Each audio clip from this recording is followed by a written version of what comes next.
A4C all for Christ. యవ్వనస్తుల కొరకు ప్రత్యేక ప్రార్థన. ప్రేమమేడ కృపామేడ మా ప్రియ పరలోకపు తండ్రి, శక్తిగల మీ నామమునకు స్తోత్రములు దేవా. అయా, ఈరోజు ప్రత్యేకంగా యవ్వనస్తులను జ్ఞాపకం చేసుకోండి తండ్రి. యవ్వన బలమును చెడ్డవాటికే దుర్వినియోగం చేయకుండా మీ సేవలో పరిచర్యలు ఉపయోగించి మిమ్మల్ని మహిమపరిచే మనస్సు ఇవ్వండి తండ్రి.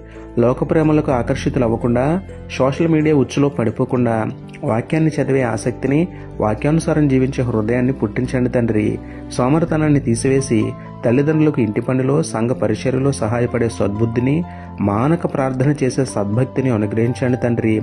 భవిష్యత్తు కొరకు బాగుగా చదువుకునేలా, మీ కాడిని మోయుట కొరకు వాక్యాన్ని నేర్చుకునేలా దీవించమని వేడుకుంటూ, యవన కాలంలో మా కొరకు మరణించిన మీకే స్తుతులు చెల్లించుకుంటూ, నమ్ముట నీవు అననైతే నమ్మువానికి సమస్తమును సాధ్యమే అన్న విశ్వాసంతో యేసయ్య పరిశుద్ధ నామములో ప్రార్థించి పొందుకున్నాము పరమ తండ్రి. ఆమేన్.